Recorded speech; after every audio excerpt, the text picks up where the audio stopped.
It's not hidden knowledge that technology, including phones, are becoming more and more acceptable to bring into the classroom. Over the past decade, one can see the shift made from paper and pen-based lessons to technology, hands-on based learning within classes, starting from even the young grade of kindergarten.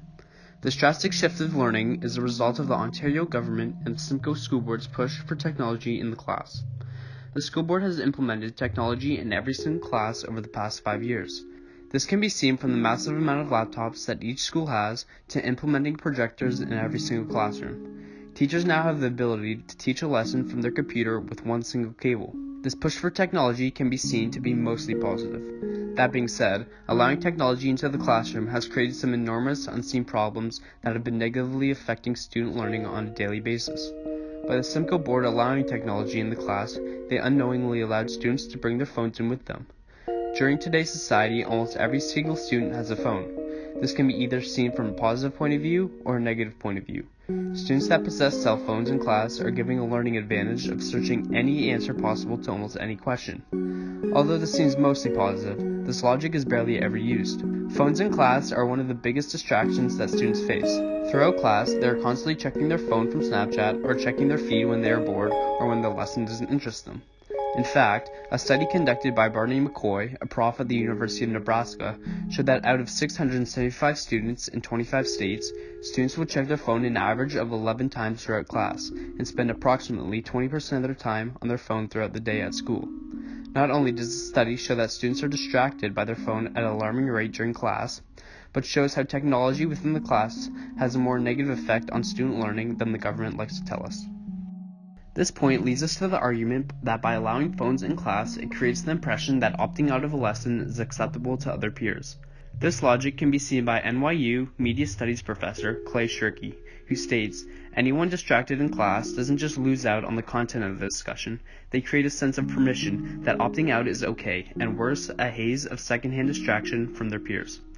Shirky's argument proves that by not giving the appropriate consequence to students who choose to ignore the lesson at hand perpetuates the notion that going on their phone during class is acceptable.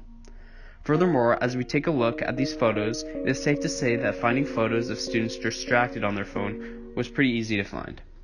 Each photo I took shows 6 different students in class distracted by their phones. Each photo further proves my argument that phones are a major distraction within the classroom.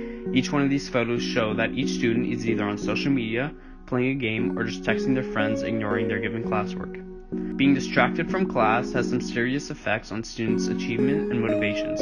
Students these days have been proven to achieve lower on standardized testing than previous students.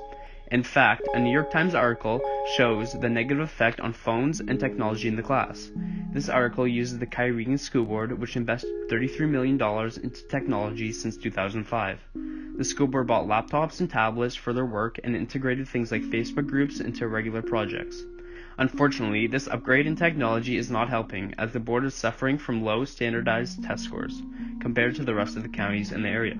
Some can argue that standardized testing is outdated, but it does not change the fact that this way of testing provides the guidelines of the curriculum and shows weaknesses in some major problems in the way it is being taught. Finally, phones and technology in the class can foster an environment where cheating is way easier than ever. Cheating has been around for decades, but by allowing technology in the class, it allows for a much easier way to cheat on your tests/assignments. Whether it's using your phone to cheat on a test, to plagiarizing someone else's entire report, to even hiring an essay writer to write your ISU for you, cheating has become way more accessible within the classroom. Cheating in school has become so easy that students don't even see the dangers in snapping a photo and sharing their lab to other students to copy. Carolee Kowalski, an English teacher from Wrightery, Idaho, states, on social media especially, I think some students just see cheating as sharing, and they think it is something good and worthwhile, especially if they see themselves as helping a classmate who is stressed out. They see it as being a good friend. Kowalski's quotation shows the dangers of technology and how it can breed the wrong moral ethic about cheating. In conclusion, I believe that today's society is leaning towards technology-based learning, which is proven to have some very negative effects in the classroom. Although I think technology can be used for great achievements in school, allowing technology such as phones in the class contradicts everything that technology serves in the classroom. I think that with the right methods of implementing technology, it can really be something special. But when technology is used for other uses other than learning, the negative effects will always outweigh the positive effects.